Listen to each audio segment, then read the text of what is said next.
recently President Joe Biden hosted African leaders at the U.S.-Africa Summit, and the event was promoted as partnership with U.S. and Africa.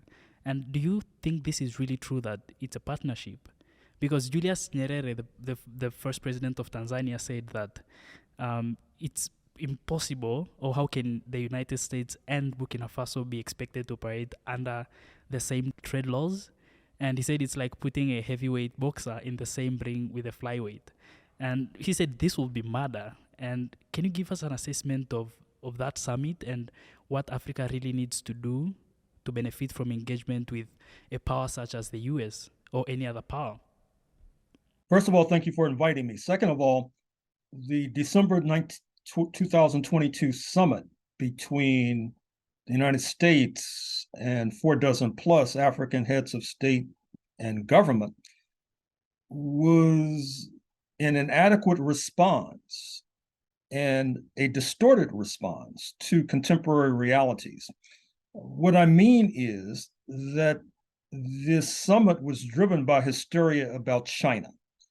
There's a lot of hysteria about China in the United States of America right now.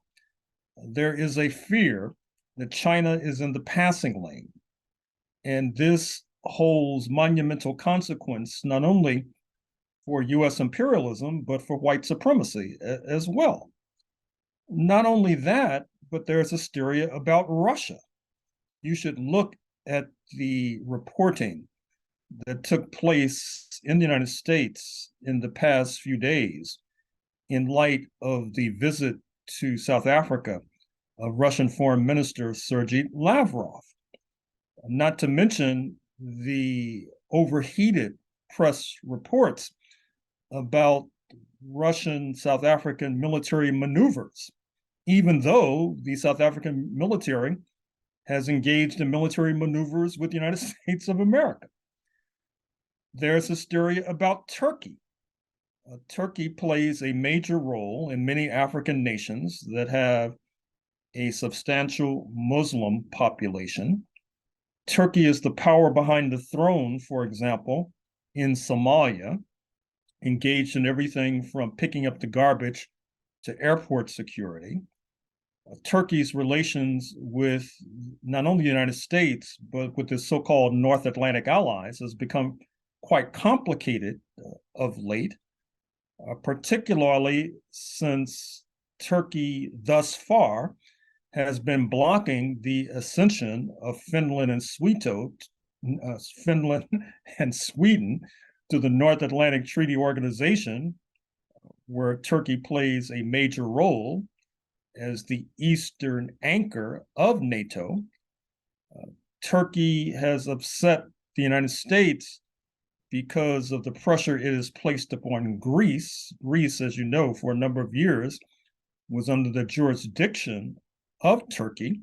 Certainly within that context, we cannot escape the religious contradictions between predominantly Christian Greece and predominantly Muslim Turkey, or Turkey, as it calls itself nowadays.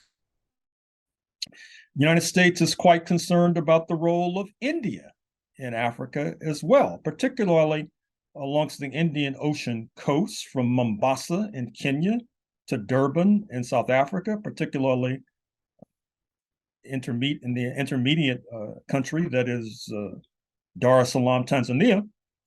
And this takes place despite the fact that the United States would like to woo India into an anti-China alliance, which we cannot rule out altogether, although right now it looks doubtful, since India is a leading member with South Africa in the BRICS, Brazil, Russia, India, China, South Africa, which is presenting a stern challenge to the so-called G7, or Group of Seven, led by the United States and including the North Atlantic countries, Canada, and Japan.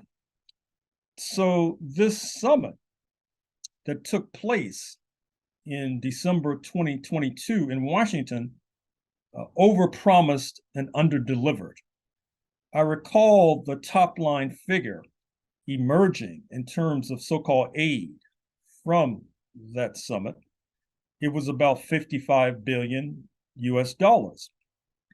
At the same time, the newly appointed Chinese Foreign Minister Qin Gong was in Ethiopia, where he unveiled a new, sparkling, brand new headquarters of the African Center for Disease Control, which is good news for the health of Africans, bad news for Ebola and COVID.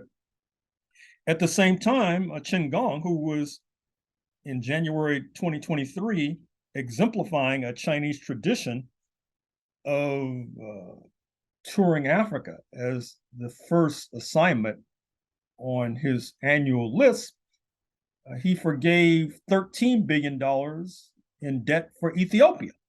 So that's one country, $13 billion. United States, 4 dozen plus nations, $55 billion.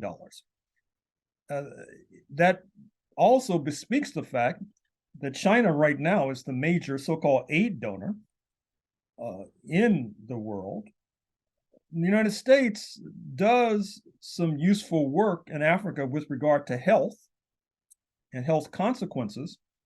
However, if you look at the light rail in Lagos, Nigeria, which bids fair to relieve that congested capital of traffic slowdowns, if you look at the rail from Ethiopia into Djibouti, if you look at the rail from Nairobi to Mombasa, if you look throughout the African continent, you see that China is involved in building important infrastructure, whereas the United States is twisting the arms of African leaders, trying to get them to enlist in this new Cold War against China and Russia.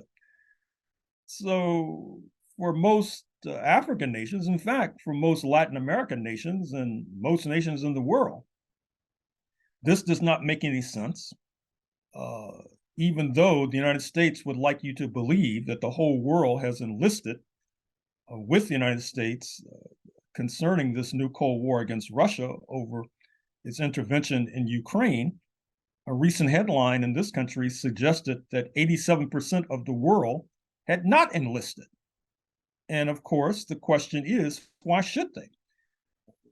Suppose the United States apparently does not recognize that it has normalized war, death, and suffering in Africa. It barely garners a headline. Just a few days ago, you had U.S. military men on the ground in Somalia killing militants. It barely garnered a headline. Whereas we're all supposed to be in a tizzy, terribly upset about Ukraine. I mean, that's different, supposedly. Obviously, this bespeaks the naked racism and white supremacy of U.S. foreign policy, a naked racism and white supremacy that helps to explain why you have millions of U.S. nationals of African descent whose ancestors were exploited harshly during the unlimited African slave trade, including my own ancestors, by the way. And Africa should ask the United States, why don't you do right about African Americans before you come to Africa, supposedly handing out aid and seeking favors? It seems to me that's the least that can happen.